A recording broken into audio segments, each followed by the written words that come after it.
Good morning po sa bawat isa. Welcome po sa ating Sunday morning service. This is the Jesus Christ Baptist Church.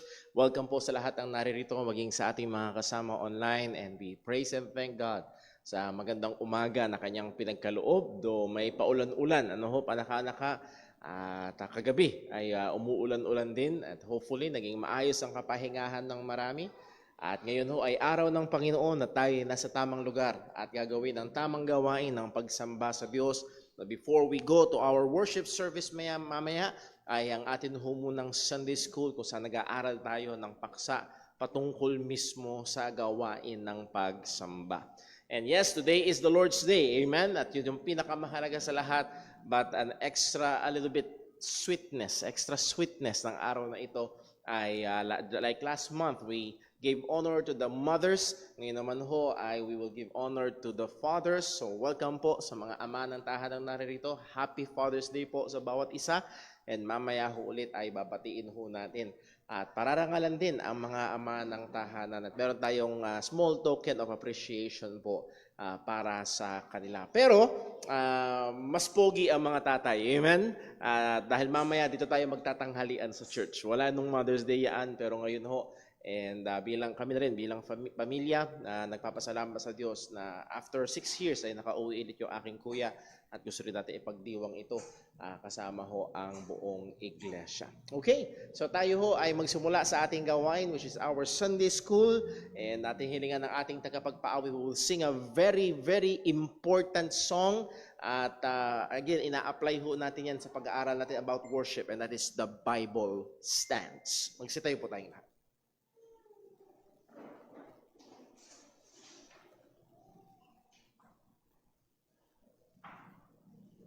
Magandang umaga po sa ating lahat. Tayo po imawit sa Panginoon. Awitin po natin, The Bible Stands.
Magsipo na po lahat.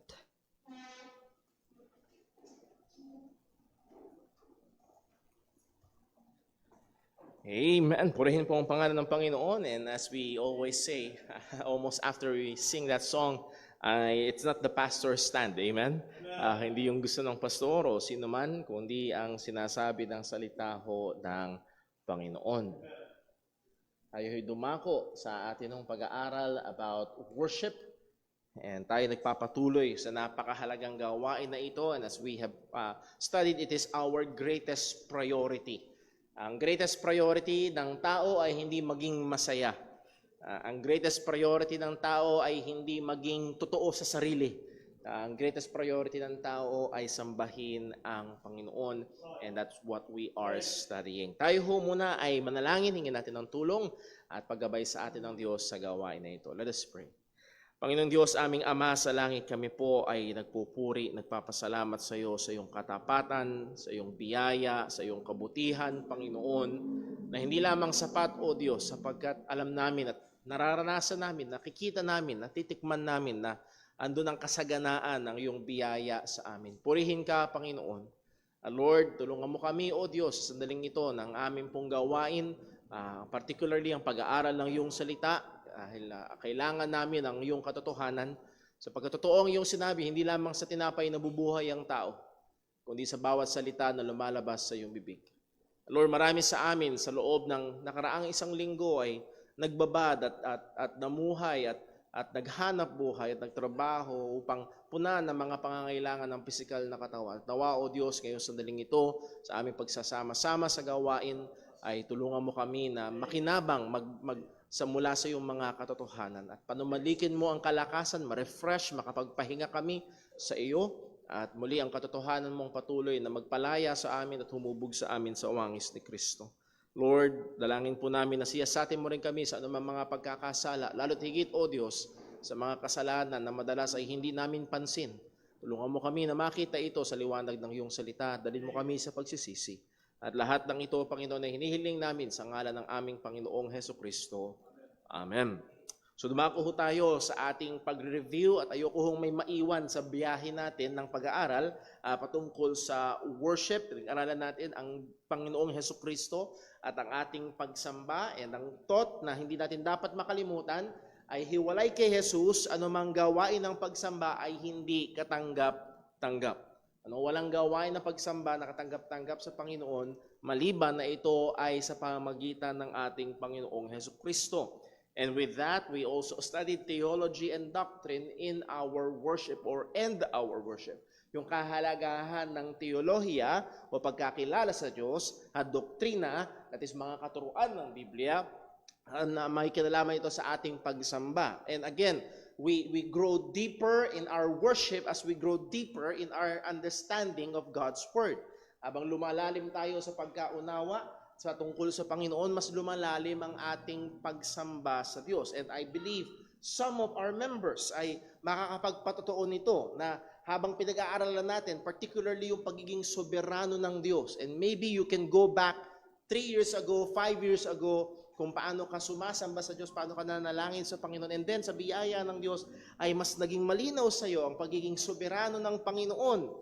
Mas nagiging malalim, mas nagiging matamis ang ating pagsamba at pagpuri sa Panginoon. So again, napakahalaga nito. Our skills and our worship, pinag-aralan natin, we utilize our skills for our worship. Ginagamit natin yung mga kakayahan na binigay sa atin ng Panginoon. Hindi ito baliwala, pero hindi nakadepende dito ang ating pagsamba. So hindi tayo nagpapakahusay para tayo ay purihin. Tayo ay nagpapakahusay para mauluwalhati ang Panginoon. And again, some very practical application. For example, sa pag-awit o sa pagtugtog. Pag sintonado, ano mangyayari? Nakaka-distract sa pagsamba. So muli, kailangan paghusayin, kailangan pag-inamin. But hindi yung napakahusay na pagkaawit ang nagpapaging katanggap-tanggap. Si Kristo pa rin. Pero ginagamit natin ang ating mga kakayahan. And then, pinag-aaralan natin what we do when it is not Sunday in our worship. Anong ginagawa natin mula Lunes hanggang Sabado pag wala tayo sa formal na gawain ng pagsamba? And yes, we should have our personal worship, personal devotion, personal na pagbubulay-bulay ng salita ng Panginoon. And then yung pamumuhay natin sa araw-araw ay tanglaw at dapat ay nagbibigay luwalhati pa rin sa Diyos. And then nandito tayo at dito tayo magtatagal sa ating pag-aaral what we do in our worship, particularly in our gathered worship. Sa ating sama-samang pagsamba. Pag nandito tayo sa Jesus Christ Baptist Church, sa bahay-sambahan na ito, nagtitipon tayo para sambahin ang Panginoon, ano ba ang mga ginagawa natin? Ating pinag-aralan ang tinatawag na RPW or Regulative Principles of Worship. At ito yung extension ng mga katotohanan na ito o na iyon. Observation mula sa lumang tipan, so paano sumamba ang mga Hudyo. Merong mga pagsamba na katanggap-tanggap sa Diyos. At ano yung pagsamba na katanggap-tanggap sa Panginoon? Ang sabi niya sa Deuteronomy chapter 12 verse 32, what things soever I command you, observe to do it. Yung inutos ko sa inyo, and again, if you will read the context in Deuteronomy chapter 12, it is about temple worship, particularly. At pagdating sa pagsamba sa Panginoon, ang sabi niya, kung anong sinabi ko sa inyo, yun ang gagawin nyo. Huwag kayong magdadagdag, huwag kayong magbabawas. Therefore, hindi tayo malayang gawin yung gusto natin pagdating sa pagsamba sa Panginoon. Gaano man tayo kasinsero. Okay? Hindi pwedeng ang isang Hudyo, just for example, nung time ng lumang tipan, hindi, for example, sabi ng isang Hudyo, well, very sincere naman ako na iaalay ko to sa Panginoon, kaya lang ang dadalhin niya, baboy. Hindi pwede ang pag-aalay ng baboy sa templo. Hindi kahit gaano pa siya kansinsero. Ito pa yung the best na baboy na alaga niya. Pero hindi yun inutos ng Panginoon. So muli ay makita natin na mahigpit ang utos ng Diyos dito. Ang punto ay ito, doing what is positively commanded or prescribed by God in His Word is the key to offering acceptable worship to Him. Ito yung susi para yung ating pagsamba sa Diyos. Hindi lamang yung ating sinseridad.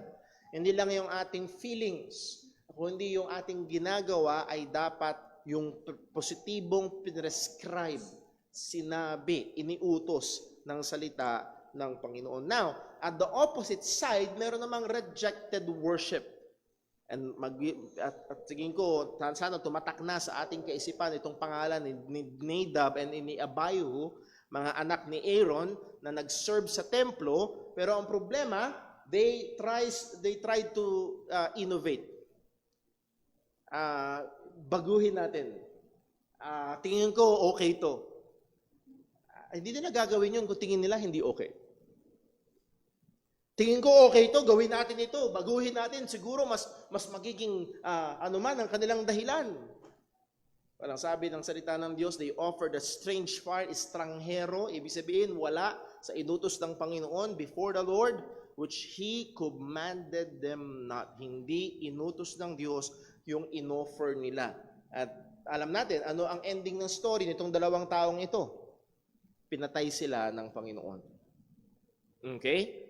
So muli, hindi tayo malaya pagdating sa bagay na ito. Truth, worship is rejected on the ground of doing something not commanded. Ang pagsamba na hindi inutos ng Panginoon ay hindi katanggap-tanggap sa Diyos. So again, i-apply natin yan dito sa ating gawain ng pagsamba tuwing Lord's Day, dito sa church. Hindi tayo malayang mag-add o magpasok ng kung ano-ano. Dapat siguraduhin natin na yung ginagawa natin sa oras ng ating pagsamba ay yung mga bagay na inutos ng Panginoon. Bakit? Dahil kung hindi, gaano man yan kagarbo, gaano man tayo kasinsero, ito ay hindi katanggap-tanggap sa Panginoon. And again, sa kaisipan ng marami sa panahon natin ngayon, just to think na ang Diyos ay merong i-reject na ibibigay mo sa Kanya, offensive sa, nagbigay na nga ako sumamba na nga ako para na nga sa Kanya, tapos i-reject pa niya? No. Hindi yung standard natin ang basihan, ang sinasabi ng salita ng Diyos. Muli, hindi pwedeng pupunta ka sa LTO at gagawin mo, kung ano-ano lang isasubmit mo, kung ano-ano lang gagawin mo para makakuha ka ng lisensya. Hindi. Merong requirements.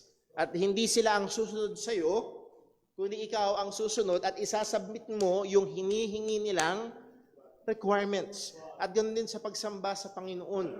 Hindi tayo malayang umimbento. Hindi tayo malayang magdagdag o magbawas ng gusto natin pagdating sa Brother Paul, yung hindi ko masyadong type sa worship service yung preaching, alisin na lang natin. Hindi tayo malayang gawin yun.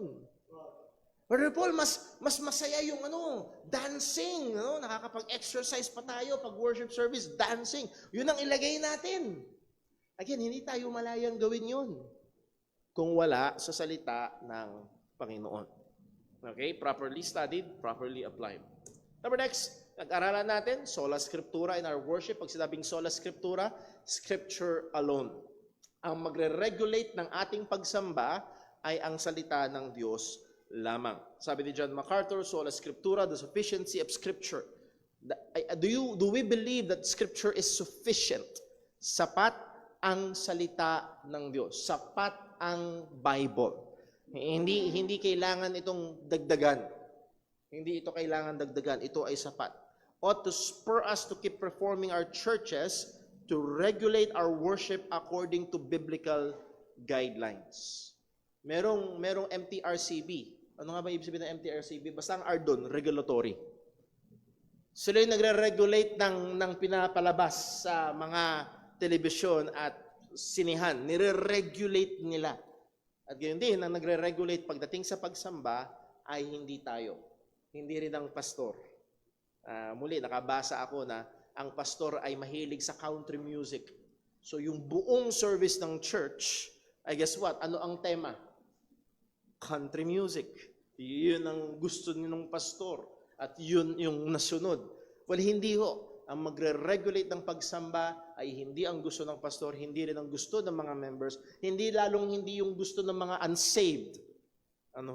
At maraming mga churches, they design their activities, their worship services to cater the unsaved. Again, welcome ang mga unbelievers dito sa loob ng church. Pero hindi sila ang magdidikta ng gawain ng pagsamba. Dahil ang objective ng gawain ng pagsamba ay hindi sila, kung hindi ang Panginoon. Okay? Halimbawa, ngayon ay Father's Day. Siguro, ang lulutuing ulam ni Mrs. ay yung hilig ni Mrs. Hindi. Father's Day, siguro, hindi kasi nasabing obligado ang mga Mrs. ngayong araw na ito, pero siguro mag-make effort si Mrs. naman. Ano ba paboritong ulam ni Mr.? Yung adobong tuyo na maanghang-anghang na manamis-namis. Ayan. Siguro yun yung paboritong ulam niya. At yun yung, hindi yung gusto ni Mrs. Pwede now, alam ko yung example na yun ay maraming kakapusan, pero today is the Lord's Day. Every worship service is the Lord's Day.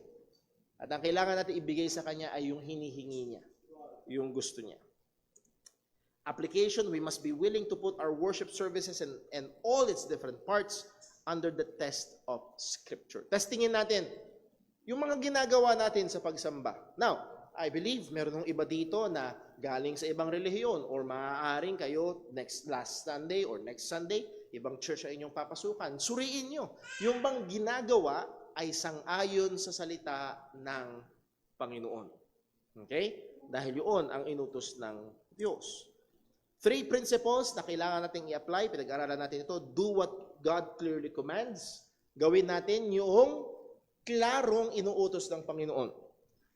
Number 2, don't do what God clearly forbids. Huwag natin gawin yung klarong hindi pinapahintulutan ng Diyos. Then number 3, use scriptural wisdom for everything else. Gagamitin natin ang wisdom ayon sa salita ng Diyos para sa mga bagay na wala sa salita ng Panginoon. For example, sabi nga ho natin, live streaming. Live streaming. Before the pandemic, wala tayong live streaming. Ngayon, ay may live streaming tayo. Kahit tapos na yung mga lockdown, tuloy-tuloy pa rin yung live stream. Again, walang verse sa Bible na thou shalt live stream your worship services. Wala. Pero we use wisdom sangayon sa salita ng Panginoon as we see fit na makakabuti sa ating kongregasyon na hindi lumalabag sa salita ng Diyos na upang gawin natin ito. Okay? Now, as we have said, pagdating sa mga bagay, lalo na sa number 3, madalas yan, hindi yan yung mga primary issues. Madalas yan ay mga secondary issues. Halimbawa, alisin mo man ang live stream, tuloy pa rin ang pagsamba. Okay? So, muli ho, may mga bagay na hindi word for word nasa salita ng Panginoon. Sabi nga ho na, yung pagkakaayos ng programa natin, pag-worship service. Bakit dito sa atin, kauna-unahang ginagawa, pagkatapos ng prayer ay, pagkatapos ng offering agad. Sa ibang mga churches, nasa dulo ang offering. Ayan. So, muli, walang verse sa Bible na ito yung mga pagkakasunod-sunod ng gagawin. So, therefore, mga kapatid, pag in-apply natin, pag halimbawa, nagbakasyon kayo sa ibang lugar, for example, ang Aquino family, last Sunday, nasa Pangasinan, tama ho ba? Siguro medyo may pagkakaiba doon sa order of worship program. Hindi tayo dapat maging, ay pambihira, yung offering nila wala sa unahan, mali ito. Hindi ka dapat maging ganung kahimagsik sa iyong, baka hindi ka lang nasanay, kasi dito sa atin, nauuna ang offering. So, sana makita ho natin yung ganong perspektibo. Dahil yung iba ay masyadong nagiging rigid or masyadong nagiging matigas even doon sa mga ganong bagay. Halimbawa, alam ko for a fact, may mga Baptists na pag narinig nila, wala kayong prayer meeting ng Wednesday? Matitisod yung sabihin nila, para kang alien. Ano ka? Ano yan? Ano yung church nyo? And dahil karamihan ng mga Baptist churches, ako ay naligtas at for the greater part of my life as a Christian, nakamulatan ko ang mayroong gawain ng Wednesday. Pero sa atin, minove natin ng Friday, and then from Friday, minove natin ng Sunday afternoon. Meron pa rin naman tayong prayer meeting. Pero muli, walang verse sa Bible that thou shalt have Wednesday prayer meetings. Pero meron sa Bible, prayer meetings. Nakukuha ba? So muli, those are just giving examples. We will use wisdom. Wisdom for everything else. Sabi ni Bob Coughlin, again, we recognize that God hasn't given us a prescribed order of service that defines biblical worship, but we seek to faithfully apply biblical precepts and examples. Principles in the New Testament, dito tayo natapos last Sunday. Sa John chapter 4 verse 19, the woman, ito ako naalala niyo yung Samaritan woman na nakipag-usap sa ating Panginoong Jesucristo, nung na-discern niya ng ating Panginoong Jesus ay hindi basta isang normal na Hudyo lamang na lalaki, ay na-perceive niya na siya ay prophet. The woman said unto him, Sir, I perceive that thou art a prophet. Our fathers, meron siyang bring up na issue. Bring up na issue. For example nga, meron kang nakausap na eksperto pagdating sa bulkan. Nalaman mo na yung katabi mo sa jeep ay volcanologist. Alam mo yun, yung nagbu-vulcanize? Hindi. Volcanologist, eksperto sa bulkan. Pumubutok yung bulkan kanlaon. Ngayon, curious ka. Tatanungin mo siya tungkol sa bulkan. I perceive that thou art a prophet. Here is now the question, the theological question.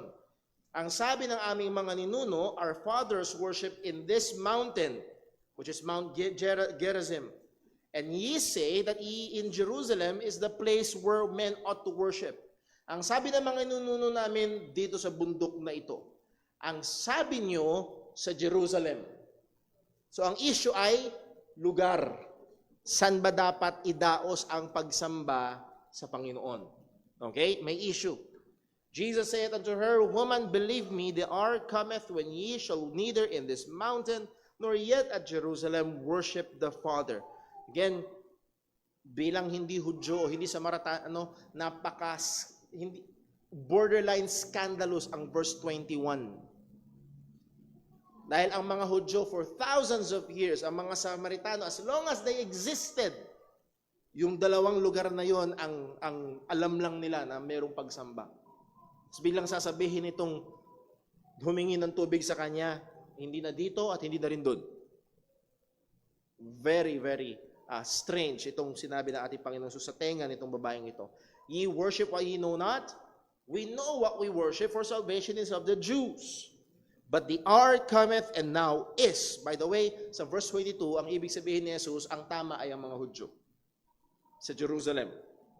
Pero wag ka mag-alala, darating ang oras, but the hour cometh and now is when the true worshipers shall worship the Father in spirit and in truth. For the Father seeketh such that worship Him. God is a spirit, and they that worship Him must worship Him in spirit and in truth. Now, nandun yung transition, as we have said, nandun yung pagpapalit, pagbabago. Ang sabi niya sa verse 20, but the hour cometh. Okay? Nung pagkasabi niya sa verse 22, kung naalala niyo, we know what we worship, for salvation of the Jews. Ang answer sa theological question mo ay sa Jerusalem. Nakuha niyo yung takbo ng ating Panginoong Kristo. Pagdating sa verse 23, but, okay? Ang question mo, dito ba sa Mount Gerizim o sa Jerusalem? Answer sa Jerusalem. Pero, merong mas higit dyan. Merong mas maganda dyan. Merong mas mahalaga dyan. Na ang sabi ng ating Panginoong Jesus, but the hour cometh, and now is, when the true worshipers shall worship the Father in spirit and in truth. At ito ay recurring na praise na gagamitin ng ating Panginoong Jesus. Ang dinidiinan nitong Samaritan woman ay yung geography. Ang dinidiinan ni Jesus ay yung spirit and in truth. At uulitin niya ulit sa verse 24, tuloy natin sa verse 23, for the Father seeketh such to worship Him. Bakit yun ang dinidiinan ni Jesus? Kasi yun ang hinahanap ng Diyos. At pagdating sa verse 24, God is a spirit, and they that worship Him must worship Him in spirit and in truth. So dito nagbigay ng diin ng ating Panginoong Hesukristo. The significant reference to our implies yung oras, the messianic work, particularly the event of the cross. Nung sinabi ni Jesus, Jesus said unto her, believe me, the hour cometh. Darating yung oras. Merong panahon na mag-iiba. At ang tinutukoy nito ay yung gawain mismo ng ating Panginoong Hesukristo. Nung siya ay namatay sa krus at muling nabuhay, ay natapos na ang gawain sa templo. Tapos na ang pag-aalay sa templo, tapos na ang pagsamba sa templo, tapos na, expired na ang priesthood ng mga Levites. Tapos na yon.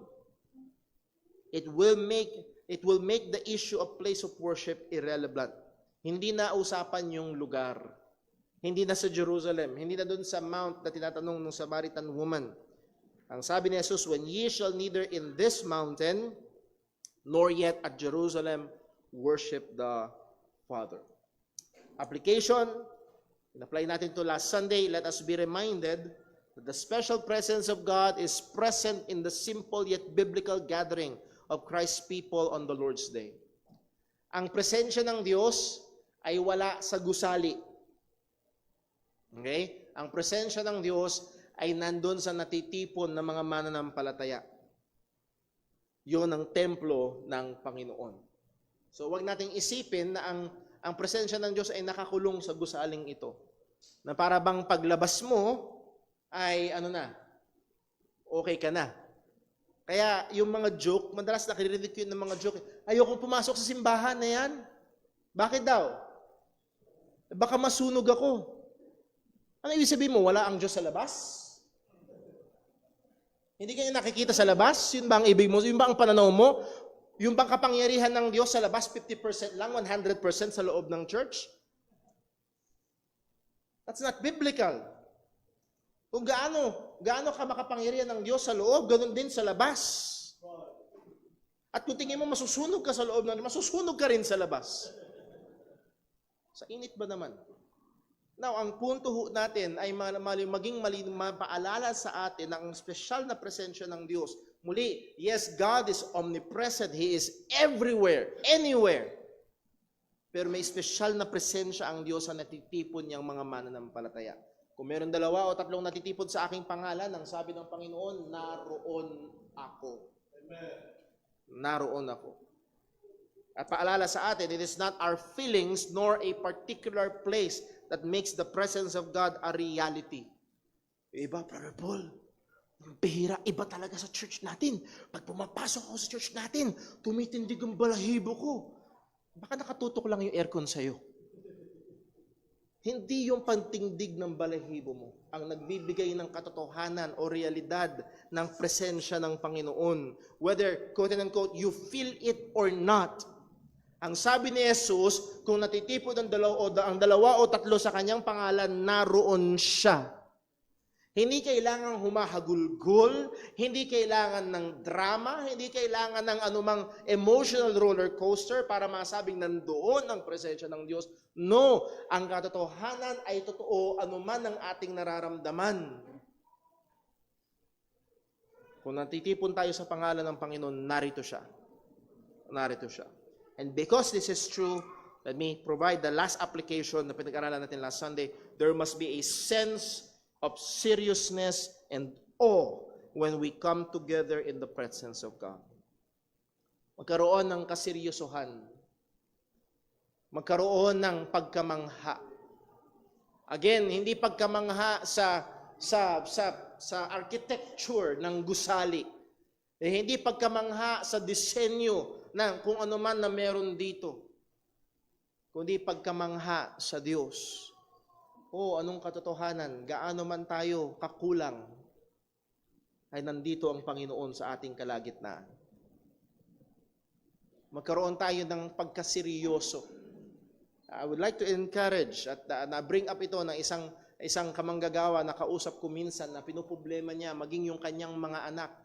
Dahil sanay yung mga anak na parang laro, hindi dapat bata pa lamang sila ay sabihin na kasi nila paunawa sa kanila kung gaano kaseryoso ang gawain na natitipon na pagsamba. At yun din sa bawat isa sa atin.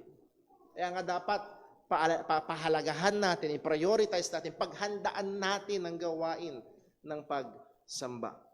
There must be a sense of seriousness. Merong mga pastor ang gusto nila laging nakakatawa. Pagdating sa gawain ng pagsama, dapat daw alive. There are times, pero again, yung presensya ng Panginoon at yung realidad at kabigatan nito ay dapat mag-reflect sa ating gawain ng pagsamba sa Diyos. Let's proceed. Principles of the New Testament worship. As we have stated last Sunday, yes, we look to the Old Testament, we consider the whole Scripture, but we give priority to the New Testament. Why? Because we are a New Testament church.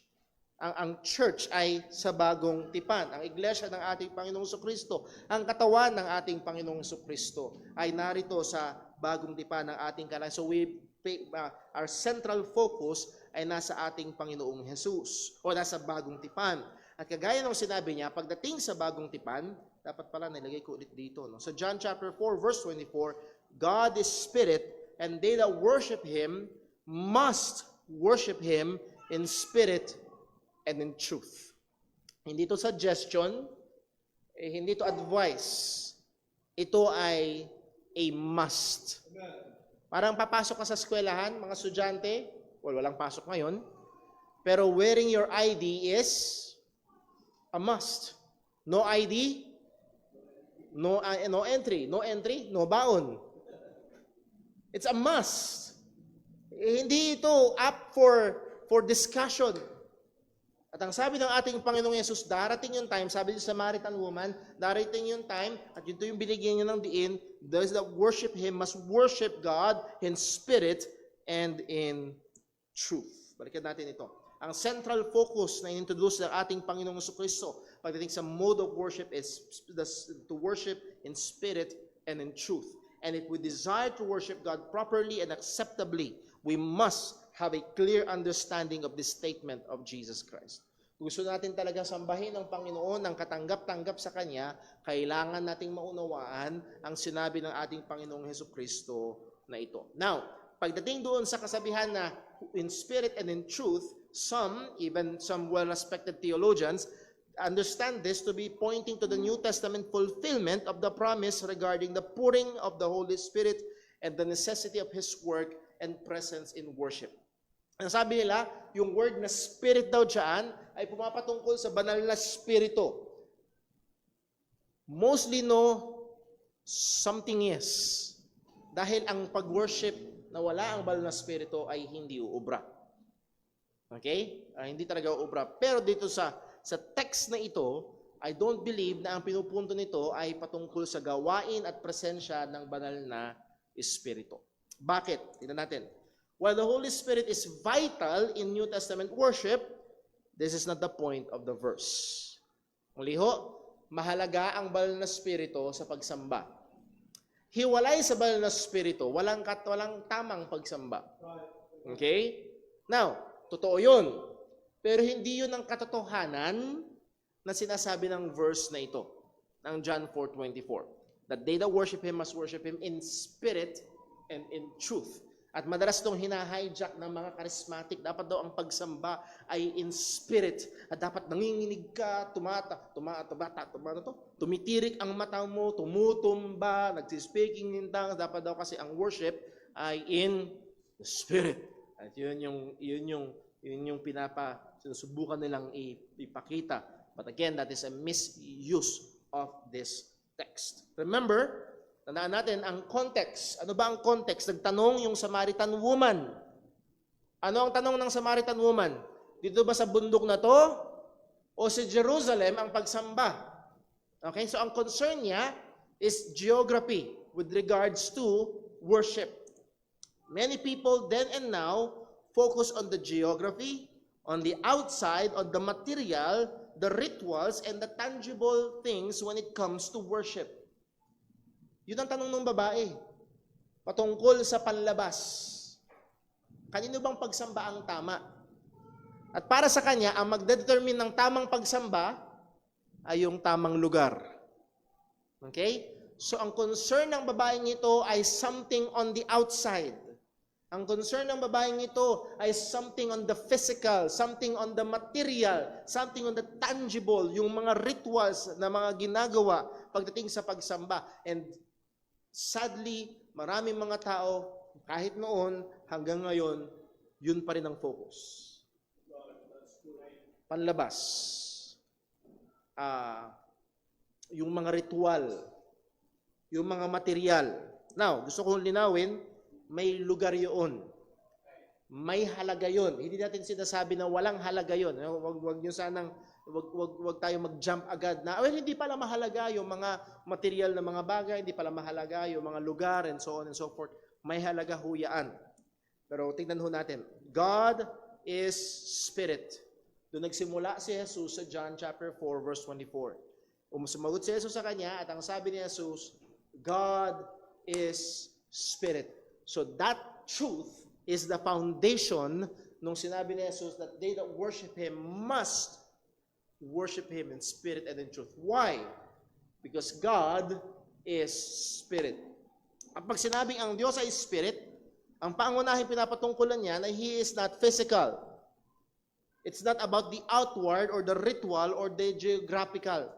Pag sinabing ang Diyos ay Espiritu, hindi siya physical, hindi siya composed of matter.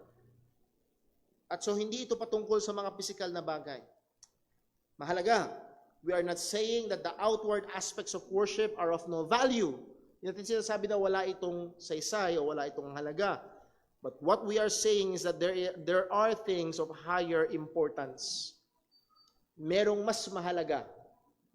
Yes, mga kapatid, nung nakaraang ladies fellowship, pinag-usapan ng patungkol sa pananamit. Tama ho ba? Naalala nyo, ladies?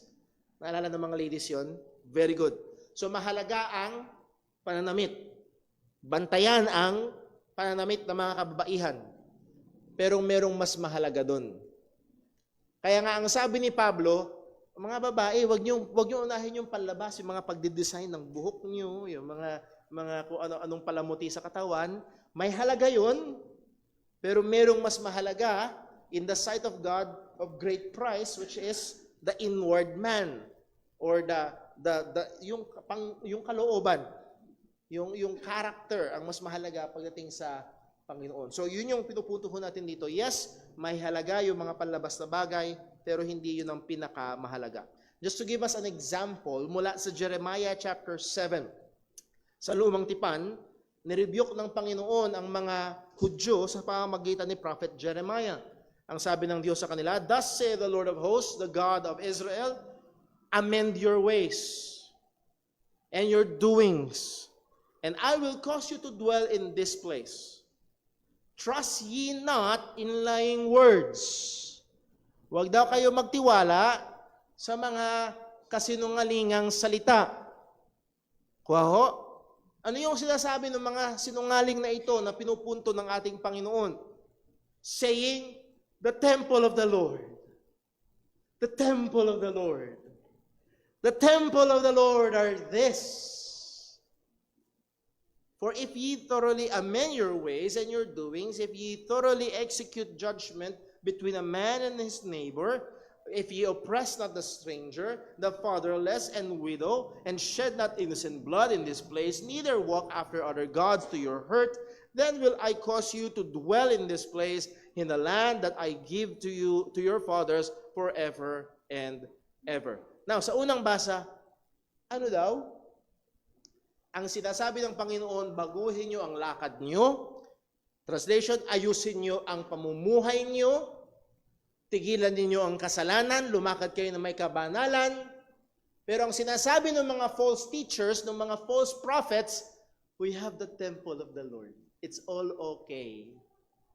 Basta narito ang templo, okay na. Basta ginagawa natin ng mga bagay-bagay sa templo, ginagawa natin ng mga pag-aalay, ginagawa natin ng mga pag-aawitan, ginagawa natin ang mga ritual sa templo, the temple of the Lord, the temple of the Lord, the temple. Walang iniwan yan sa panahon natin, basta nasa church ka ng linggo, kahit ano pang gawin mo mula Lunes hanggang Sabado. Kuhan niyo ho? Yun ang sinasabi ng mga false prophets. It's the temple of the Lord. Ang mahalaga is the temple of the Lord. Huwag mo lang kakaligtaan pumunta sa temple of the Lord. Ang sabi ng Panginoon, baguhin niyo yung buhay niyo. So, hindi lang panlabas ang mahalaga. Hindi lang yung damit, hindi lang yung postura, hindi lang yung pagpunta natin. Again, mahalaga ang pagpunta sa bahay-sambahan. Pero wag nating isipin na ito ay pantakip. Yes, napag-aralan natin ito nakaraan. What we do when it is not Sunday. The false prophets were pointing to the temple structure, the temple sacrificial system, the temple rituals and activities, the outward things as the most important matter and the measure of worship. Basta ginagawa mo yung, alam mo yun, yung iba, nagawa natin noon, basta nagsisimba ka pag linggo. Mamuhay ka nung gusto mong basta, pagdating ng linggo, pumasok ka ng simbahan, magtiis ka doon ng 1 oras, lumabas ka. Yun na yun, okay ka na. Sa ngayon salita ng Diyos, hindi po. Sabi ni R.C. Sproul, in commenting sa passage nito, Jeremiah, under the anointing of the Holy Spirit, told the people of Israel that their worship had become dead, outward, external formalism. They went through the motions, they recited the prayers, they sung hymns, but their hearts weren't in it. Wala yung kanilang puso, malayo sila sa Panginoon. They do the rituals, they go through the program ng worship service. Pero ang sabi ng Panginoon, baguhin niyo yung buhay niyo. Yung pagtrato nyo sa iba. Now, hindi sila sabi kung hindi kayo pumunta sa templo. Sana nakuha nyo ho yun. Ay, Brother Paul, okay na ako. Basta very good person naman ako. Hindi na ako pupunta sa Hindi. Okay yung gawain sa templo, pero huwag nyo pababayaan yung pamumuhay. So, it's not just the outward, the rituals, but it concerns also the inward. At yun ang pinupunto nung in spirit, in opposed to physical, material, or rituals. Hindi yung outward. So, nung sinabi ni Jesus, God is spirit, Hindi siya material, hindi siya physical. Hindi yun ang main concern. Yun ang main concern ng Samaritan woman, physical, yung lugar. Ang sinasabi ni Jesus, hindi na yun, sapagkat ang Diyos ay Espiritu, and they that worship Him, lahat ng sasamba sa must worship God in spirit. Hindi yung panlabas, hindi yung physical ang pinakapangunahin. Hindi yun. Again, sabi ni John MacArthur, Jesus' point here is that a person must worship not simply by external conformity to religious rituals and places or outwardly, but inwardly in spirit with the proper heart attitude. Ang pagsamba sa Panginoon ay hindi lang panlabas. And let me encourage and warn ang bawat isang naririto. Dahil I think you believe, bawat isang naririto kayo ay nandito. Doon sa may mga sobrang malikot na pag-iisip, sigurado ka bang nandito ka? Sino yung kausap ko? Sigurado tayo nandito tayo. Salamat sa Diyos na nandito tayo. Okay? Pero ating bantayan, hindi lang sapat na nakaupo tayo dyan. Mahalaga, and hindi natin maitatago sa Diyos yung panloob. Hindi natin maitatago sa ating Panginoon. Again, sa R.C. Sproul, sabi niya, he was calling us in the first instance to see that the worship we offer comes from the depths of our souls, from our inner spirits, from the very core of our being. So, ang sabi ng ating Panginoong Jesus, they that worship Him must worship Him in spirit. Dapat yung pinakabuong pagkatao mo mula sa pinakaibuturan ng iyong damdamin at puso at kaisipan ay kasama sa pagsamba sa Panginoon. Hindi lang yung boses mo na lumalabas, hindi lang yung katawan mo tumatayo o umuupo o ano pang ginagawa na physical na aksyon, kung hindi yung buong ikaw, buong pagkatao, puso at damdamin kasama sa pagsamba. Halimbawa, hindi Mother's Day ngayon, hindi rin naman February 14 ngayon, Father's Day. Binigyan ka ng mga anak mo, tatay ka, binigyan ka ng mga anak mo ng cake. Daddy, Happy Father's Day. Oh, thank you anak, thank you sa pagmamahal. Hindi, Daddy, hindi ka namin mahal. Father's Day, walang magagawa. Para may ma-post kami. Pero hindi ka namin love. And sad to say, maraming ganun pagdating sa pagsamba. Hindi ko mahal ang Diyos, wala akong pakialam sa Diyos, pero wala akong magagawa, linggo eh. Kailangan pumunta eh. O, di ba? Post, in church. Again, I'm not saying na masama na i-post mo na ikaw ay nasa gawain ng pagsamba. Bantayan mo lang yung intention behind. Pero alam ng Diyos kung narito ang iyong puso. Isang magandang example ay yung The Magnificat. Nung bumisita si Mary kay Elizabeth at nagsaysay si Maria, ang sabi niya sa Luke chapter 1 verse 46, and Mary said, "My soul that magnify the Lord, and my spirit hath rejoiced in God my Savior." Ang kaluluwa ko, ang spirito ko, hindi lang yung laman ko na nagtitiis dito. Hindi talagang nandun ang pagsamba, talagang nandun ang pagpuri sa Panginoon. Now, not just in spirit, I hope we understand now ano ibig sabihin with in spirit, that is our whole being, not just physical, pero primarily our inward, tayo mismo, puso't damdamin, kasama sa pagsamba sa Panginoon. But also in truth. In truth. So, hindi basta sincere, dapat sincere in the truth. As opposed to lies, fictitious statements, or inaccurate beliefs. Yung kasinungalingan, yung hindi tama. Naalala niyo yung sagot ng ating Panginoong Yesus sa Samaritan woman? You worship what ye know not. We worship what we know for salvation of the Jews. Yung ginagawa niyo is based on the wrong information. Mali yung ginagawa niyo. Hindi ka tanggap-tanggap sa Panginoon. So, in truth, sa katotohanan. Acceptable worship of God is based on the truth that He has revealed to us in His Word. Yung katanggap-tanggap na pagsamba sa Panginoon ay nakabase sa Kanyang salita. Walang ibang basihan. Hindi yung katotohanan ko.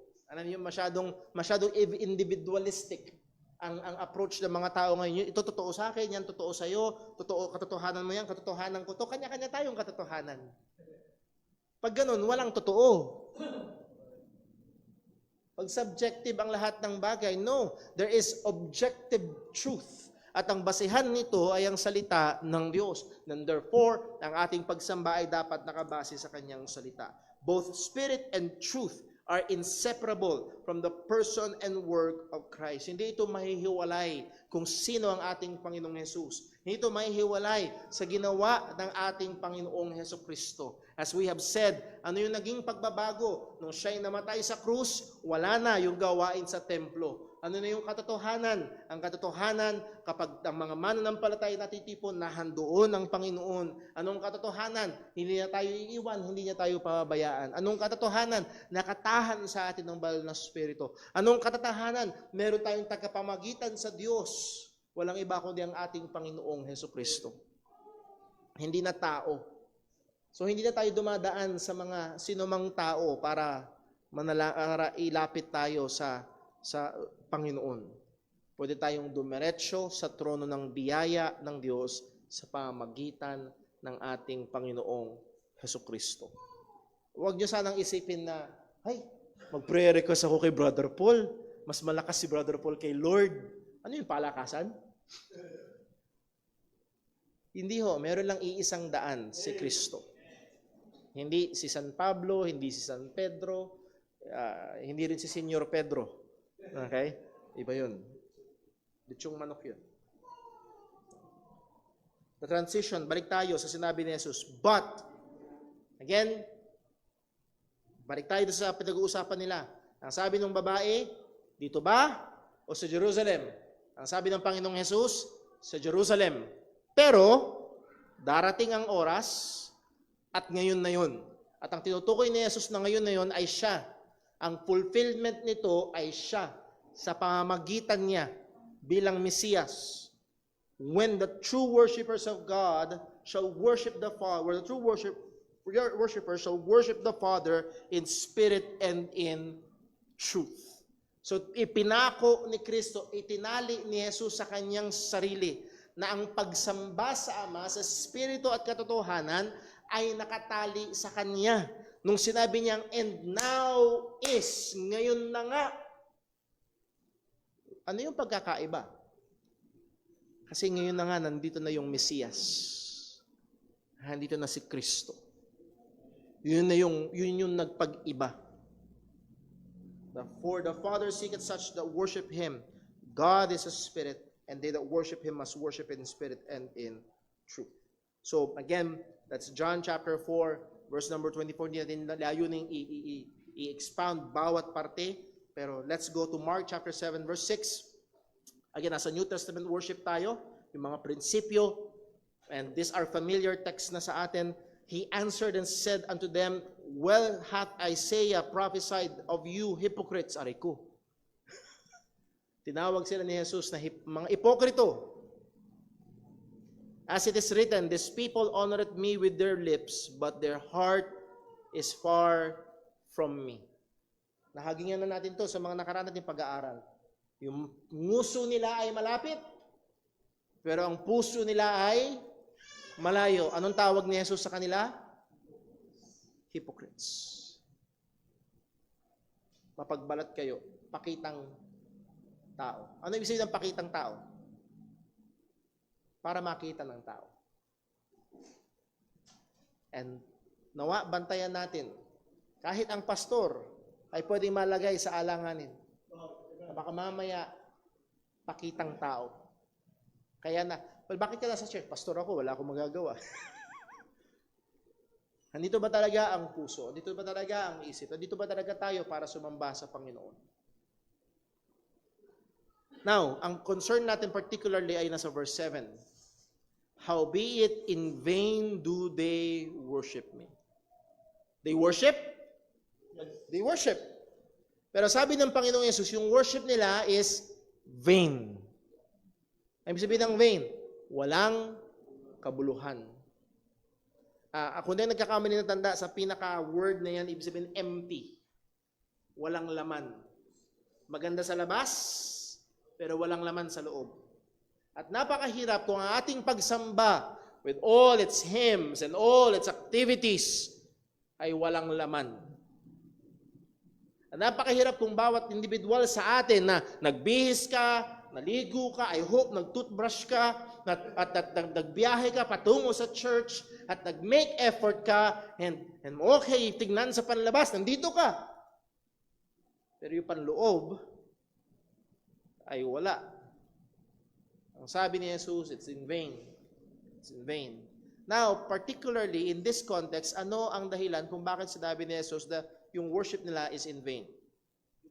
Teaching for doctrines, the commandments of men.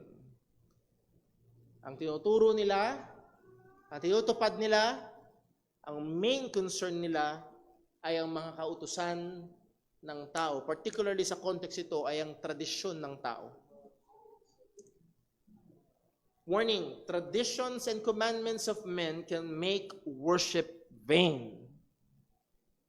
Ang tradisyon ng tao at mga kautusan ng tao ay pwedeng gumawa upang ang pagsamba ay mawalan ng kabuluhan. Kaya nga, sabi ko kanina, yung bang ating ginagawa dito sa church o kung saan church ka man, kabilong, yung bang ginagawa nyo sa inyong church, why do you do it? Brother Paul, lumaki kung ganun ang ginagawa eh. Napakamapanganib nun. Tradisyon na lang ang basihan. Hindi nakabase hindi ka sigurado kung nakabase sa salita ng Diyos. Baka for so long a time, ang ginagawa mo ay walang kabuluhan. The Pharisees and Jewish leaders think that following traditions of the elders, which is context Mark chapter 7 verse 5, will guarantee their close relationship with God. Ano ba yung context ng sinabi ni Jesus na ito? Sa Mark 7 verse 5, kinastigo ng mga Pariseo at scribes yung kanyang mga disipulo ng ating Panginoong Jesus. Ang tinanong nila, why walk not thy disciples according to the traditions of the elders? Bakit yung mga disipulo mo, Jesus, hindi sumusunod sa tradisyon ng mga nakakatanda, ng mga forefathers natin, but eat bread with unwashen hands? Ang issue, paghuhugas kamay. Now, hindi germs ang issue nila. Hindi bakterya ang iniiwasan nila. Meron silang ano tawag dito? Superstitious belief. Merong eksaktong paraan ng paghuhugas ng kamay. Saktong bilang ng paghuhugas ng kamay para ang masamang espiritu ay hindi pumasok sa kamay mo. So ang paghuhugas ng kamay sa kanila ay hindi lang about hygiene but also about literally spiritual cleanliness. Nakukuha niyo ho? Kasama yon sa pagiging malinis nila. Wala yun sa utos ng Panginoon. Dinagdag ito sa kanilang tradisyon. Walang iniwan sa, iwanan nyo yung sapatos nyo sa labas. Inutos ng Diyos yun kay Moses. Hindi kila Pablo. Hindi sa bagong tipan. Wala nang ibang inutusan ng Panginoon na iwanan at hubarin yung panyapak. Wala. Hindi. So again, pero yung iba, inaano yung tradisyon. At ang pakiramdam mo ngayon, parang si Moses, huhubarin ko ito. At pagpasok ko sa church, sa presensya na ako ni Lord. Nakabase ka na dun sa tradisyon ng tao. At marami pa tayo pwede ibigay na halimbawa, mauubos ang ating oras. Pero ang issue ng mga Pharisees and scribes is about tradition. Maliwan dyan.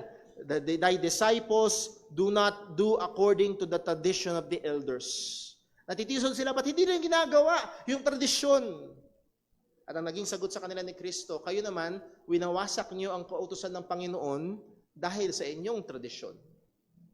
At ang sabi niya sa bandang dulo, as we have read kanina, so verse number 6, he answered and said unto them, well hath Isaiah prophesied of you hypocrites, as it is written, these people honoreth me with their lips, but their heart is far from me. Howbeit in vain do they worship me, teaching for doctrines the commandments of men. Jesus tells them the opposite. The pride and control that forces them to demand loyalty to their extra scriptural rules is what keeps them from God. Sinusubukan nilang kontrolin ang mga tao. Sinusubukan nilang magmapuri. Kami, ang linis ng kamay namin. Nagagawa namin ang paghuhugas ng kamay. Kayo, hindi. Kami, nagagawa namin ang mga ritual na ito. Kayo, hindi. At yun ang pinangkokontrol nila sa mga tao. Yun yung nagiging pabigat sa mga tao. Itong mga extra biblical rules na ginagawa nila. At akala nila, itong mga extra biblical rules na ito ang maglalapit sa kanila sa Diyos. Mga kapatid, isa sa palagiang ginagamit ng marami ngayon ay ang pagbibigay ng ikapo. Gusto mong malapit kay Lord? Gusto mo bang buksan ng Diyos ang pintuan at pintana ng langit at pagpalain ka? Ang sabi ng Bible, huwag mong nakawin ang ika-10. Huwag mong nakawin ang ika-10. Ay, naku po. Mga kapatid, ito'y hindi inutos ang ika-10 sa mga Hudyo. Walang utos sa church na magbigay ng ika-10%. Wala.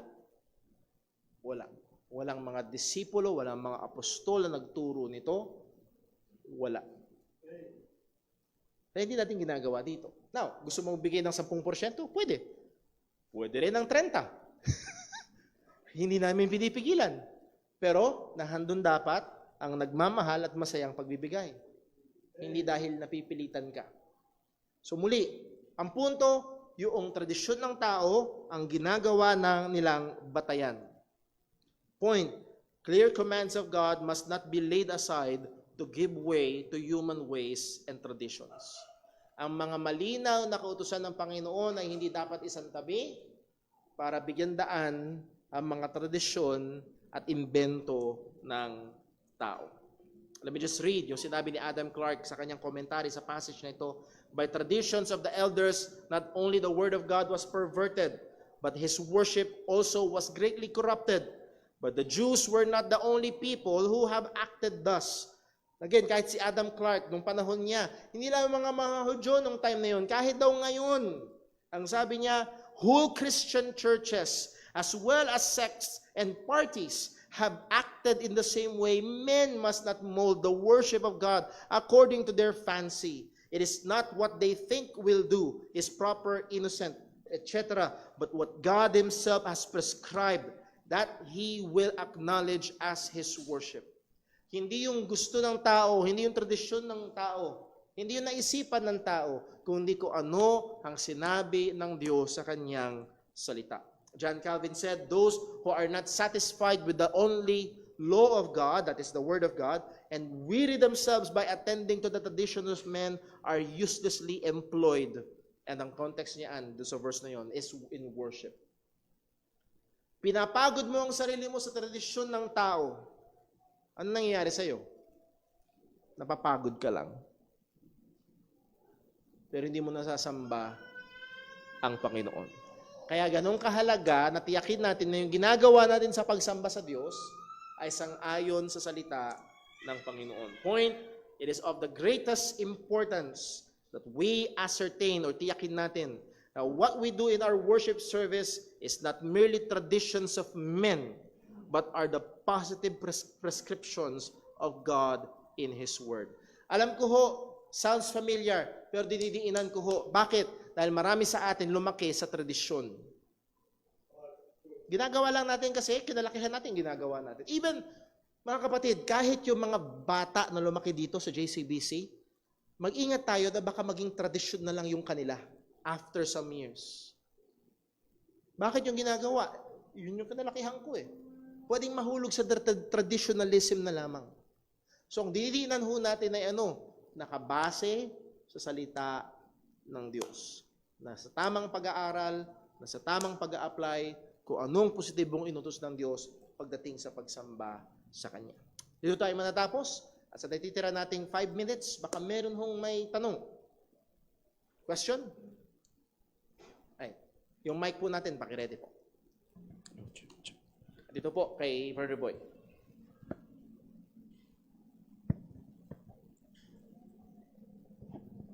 Magandang umaga at happy Father's Day po sa ating Happy mga Father's Day po. father.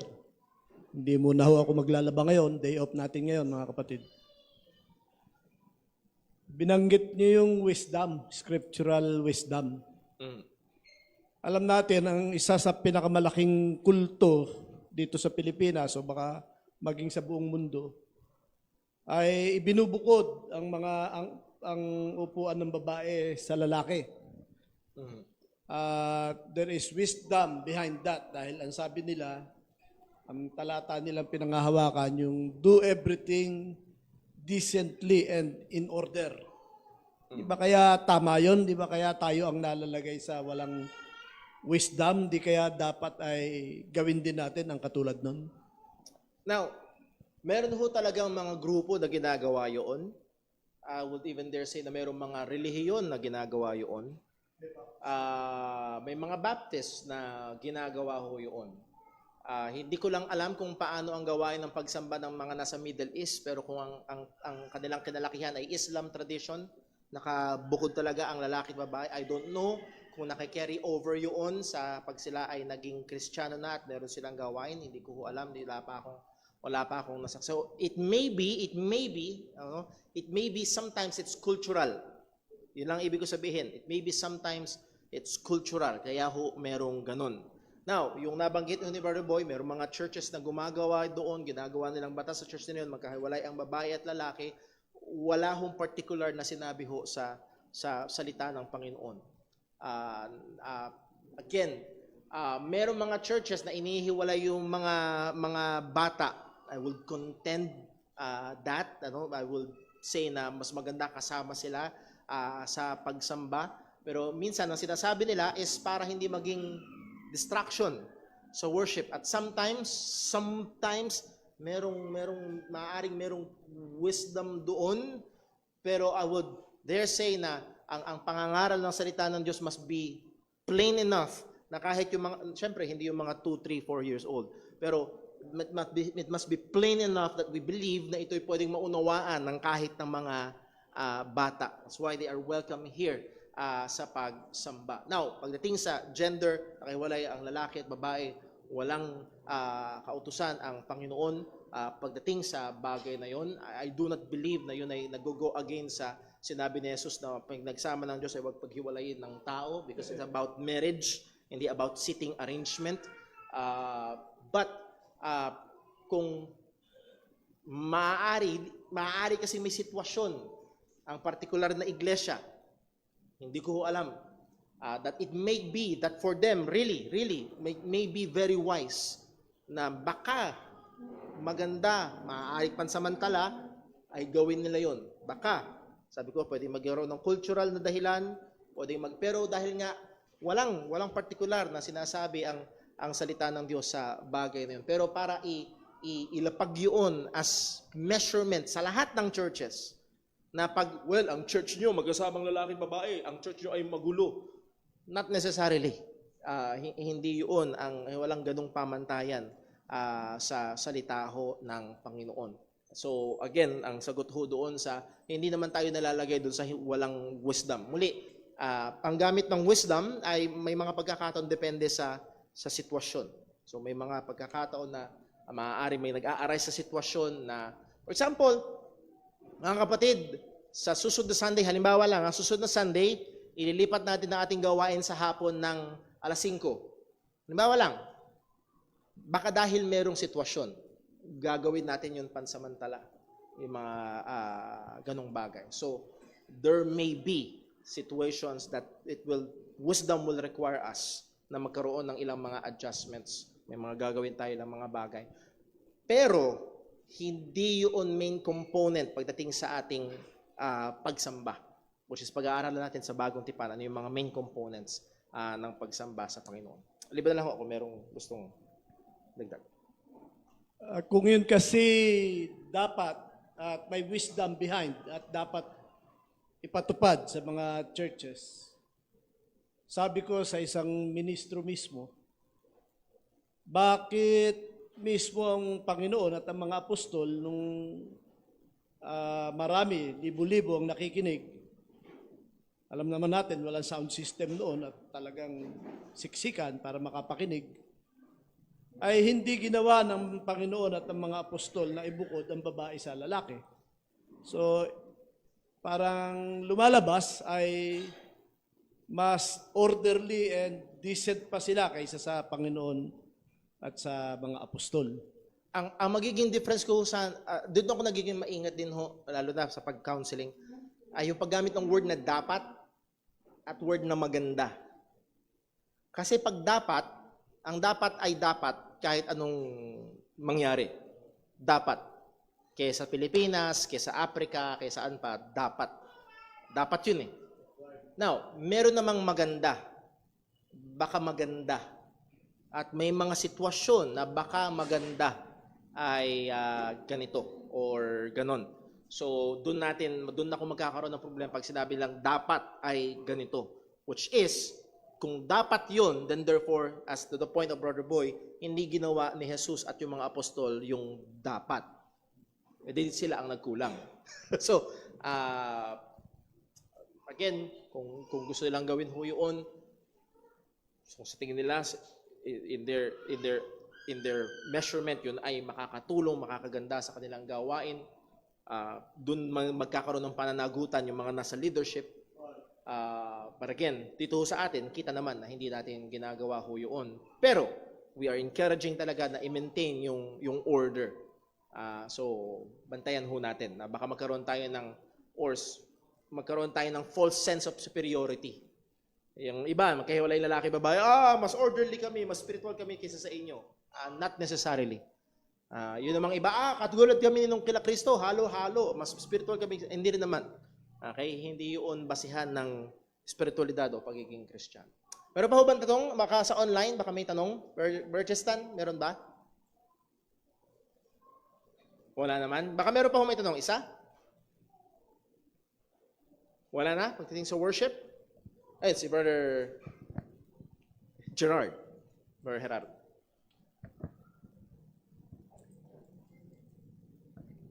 Good morning po, Brother Morning po. Paul. Tanong ko lang po with regards sa rejected worship. Do alam naman po natin sa Lord's Day, do maraming tao na nasa kani-kanilang churches. And with regards sa worship, pagdating po sa they worship God, but they rejected the deity of Christ and the Holy Spirit. Sabihin naman po natin na they are believe in oneness. So, it can be acceptable worship sa Diyos. And the second one is yung mga umaawit ng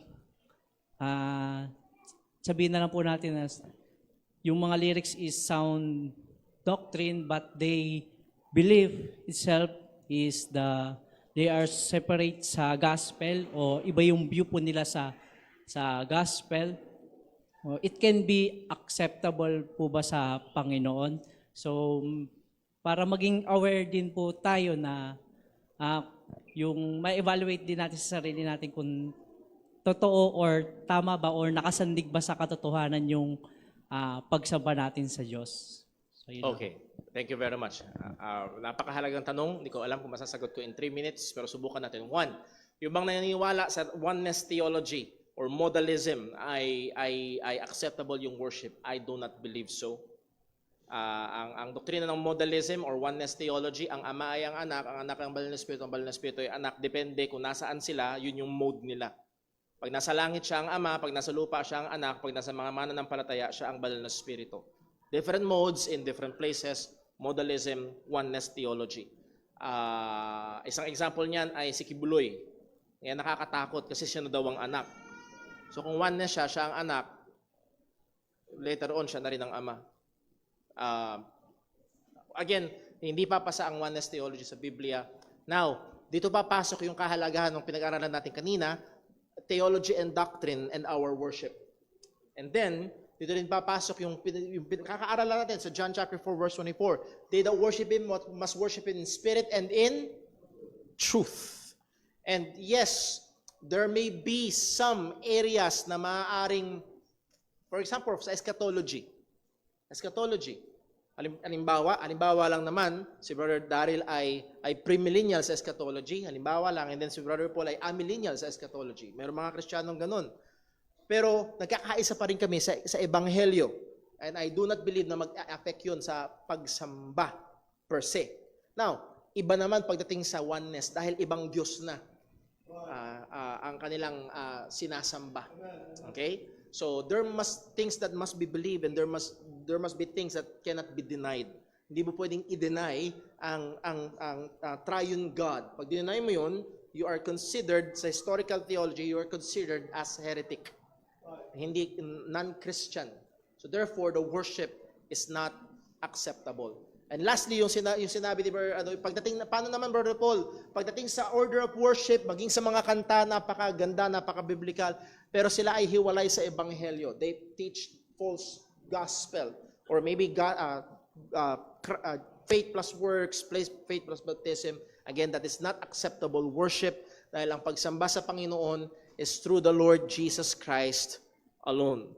Dapat isa kang tunay na mananampalataya ng ating Panginoong Hesukristo. Now, let us be very, very careful sapagkat, again, maaaring sa ilang mga churches na kagaya nun ay may mga tunay na mananampalataya. So, ang punto, kung tayo ay mga totoong mananampalataya, wag natin o maging masuri tayo sa mga churches. For example, napunta ka sa probinsya. Hindi porket may nakalagay na church, pupunta ka na.